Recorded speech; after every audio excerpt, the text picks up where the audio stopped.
मेरे प्यारे भैया और बंधु, आज मैं बाल गोविंद भगत के विषय में बता रहा हूँ। हम लोग जानते हैं कि राम वृक्ष बेनीपुरी द्वारा लिखित यह एक प्रसिद्ध कहानी है, जिन्होंने अपने जीवन काल में देखा कि ब्राह्मण होने के नाते उनको लोग गांव के सभी बूढ़े से बुजुर्ग बच्चे सभी प्रणाम करते थे, चरण छूते थे, जिसके कारण लेखक स्वयं मानते हैं कि उसके अंदर में अहंकार की वृत्ति जाग चुकी थी। लेकिन गांव के एक बाल गोविंद भगत के पूज्य भाव, आदर्श भाव, महान भाव को देखकर उनका अहंकार टूट गया और उन्हें बाल गोविंद भगत के विषय में लिखा। तो शायद मैं अभी प्रश्नोत्तर बताने जा रहा हूँ। पहला प्रश्न है, खेती बाड़ी से जुड़े गृहस्थ बाल गोविंद भगत अपने किन चरित्र विशेषताओं को कारण साधु कहलाए? देखिए भैया, इसका प्रश्न का उत्तर क्या होगा।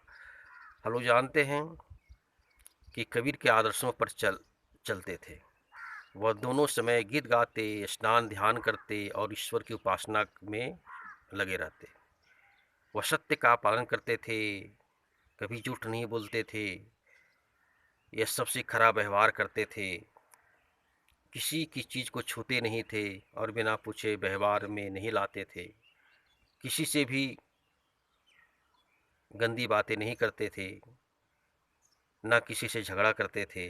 उनकी सब कुछ साहब का था, क्योंकि उसके आराध्य देव कबीरदास थे। जो भी कुछ खेत में पैदा होता था वो जा कर के कबीरपंथी मठ में सब दान के रूप में कर देते थे और गुजर बसर तक ही रखते थे। दूसरा प्रश्न उभरता है कि भगत की पुत्रवधू उन्हें अकेले क्यों नहीं छोड़ना चाहती थी? देखिए इसका उत्तर क्या होगा। भगत की पुत्रवधू उसे इसलिए अकेला नहीं छोड़ना चाहती थी भैया, क्योंकि भगत की उम्र अधिक हो गई थी। इस वायु में वह सोचने लगी कि इसको अकेली छोड़कर जाना ठीक नहीं है। यदि वह बाल गोविंद भगत की बात मानकर अपने भाई के साथ चली गई होती तो उनकी देखभाल करने वाला, उनके खाने पीने का ध्यान रखने वाला वे आखिर कौन रहेगा। इसके अतिरिक्त यदि वह बीमार पड़ गए तो उन्हें एक चुल्लू पानी देने वाला भी कोई नहीं रहेगा। अब तीसरा प्रश्न देखिए, भगत ने अपने बेटे की मृत्यु पर अपनी भावनाएं किस तरह व्यक्त करते हैं? भगत का मानना था कि उनके बेटे की आत्मा परमात्मा में मिल गई है। उन्होंने अपने मृत बेटे को आंगन में एक चटाई पर लिटाकर सफ़ेद कपड़े से ढक दिया और कुछ फूलों और तुलसी के पत्तों पर बिखेर दिया। सिरहाने पर एक चिराग जला दिया और उसके सामने ही एक आसन पर बैठकर गीत गाने लगे। यही नहीं, रोती हुई अपनी पुतहू से भी उत्सव मनाने को कहने लगे। इस प्रकार भगत ने शरीर की नश्वरता और आत्मा की अमरता का भाव यहाँ व्यक्त किया है। हालांकि ये सब देखकर, इसके चरित्र को देखकर गांव वाले, अगल बगल के लोग पागल उसे कहते थे, लेकिन वास्तविकता यह थी कि मानव का जो वास्तविक जीवन है यह यहाँ पर प्रस्तुत किया गया है। प्रश्न अब आगे देखिए। चौथा प्रश्न है कि भगत के व्यक्तित्व और उनके वेशभूषा को अपने शब्द में प्रस्तुत करना या उसकी विशेषताओं को लिखना है। देखिए उनका व्यक्तित्व किस तरह का था।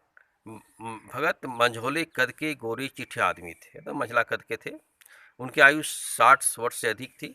चेहरा सफ़ेद बालों से जगमगाते रहता था। वह सदा सत्य बोलते थे। वह किसी से दो टूक बात करने में संकोच नहीं करते थे, क्योंकि वह सत्य बोलते थे। किसी की चीज़ छूते नहीं थे, बिना पूछे किसी चीज़ को व्यवहार में नहीं लाते थे। उनकी वेशभूषा क्या थी देखिए। भगत बहुत कम कपड़े पहनते थे। वे कमरे में एक लंगोटी और सिर पर कबीरपंथी की टोपी पहनते थे भैया। जाड़ों में वह एक काली कंबली, कंबली मतलब कंबल, ओढ़े रहते थे।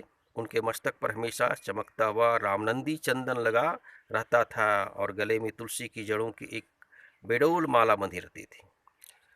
पांचवा प्रश्न देखिए, बाल गोविंद भगत का दिनचर्या लोगों को अचरज क्यों लगता था, आश्चर्य क्यों लगता था? देखिए, बाल गोविंद भगत सुबह उठकर स्नान करते और दोनों समय गीत गाते थे, भजन करते थे।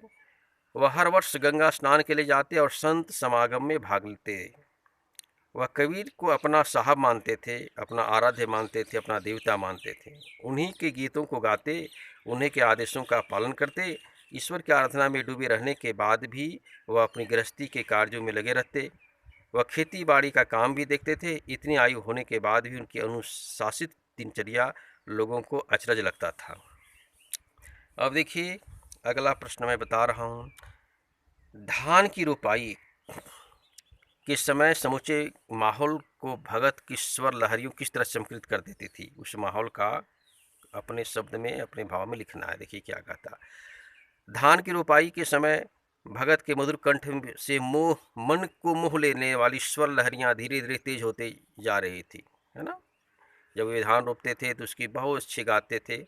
इसे सुनकर खेलते हुए बच्चे झूमने लगते और मेड़ पर खड़ी औरतों को कांपते ओठों से गुनगुनाने की आवाज निकलने लगती। भैया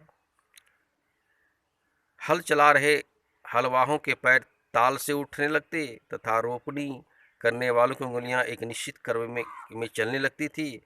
बाल गोविंद भगत के गाने से संपूर्ण सृष्टि मिठास में खो जाती थी। प्रकृति बड़ा आनंदमय हो जाती थी। मेरे प्यारे भैया बंधु, मोह और प्रेम में अंतर होता है। यह प्रश्न है कि मोह और प्रेम में अंतर होता है। भगत के जीवन की किस घटना के आधार पर हम लोग कह सकते हैं यह कथन सच है, यह सिद्ध होता है। देखिए भगत संसारिक वस्तुओं से मोह नहीं रख करते थे। संसार का जो भौतिकवादी धन दौलत है उससे ज़्यादा उनका मोह नहीं था। उन्हें अपने इकलौते पुत्र से प्रेम था, मोह नहीं। जब बीमारी के कारण उसकी मृत्यु हो गई तो उन्हें दुख तो हुआ, किंतु उन्होंने उसे प्रकृति का एक नियम माना। श्राद्ध की अवधि समाप्त होने पर उन्हें अपनी पुतोहू को दोबारा विवाह करने का भी आदेश दिया। इस प्रकार उन्हें अपना कर्तव्य तो पूरा किया, किंतु मोह किसी से नहीं किया।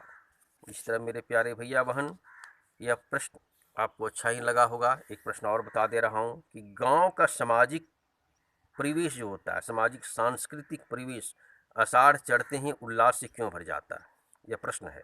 अब देखिए हम लोग जानते हैं कि भारत कृषक प्रधान देश है।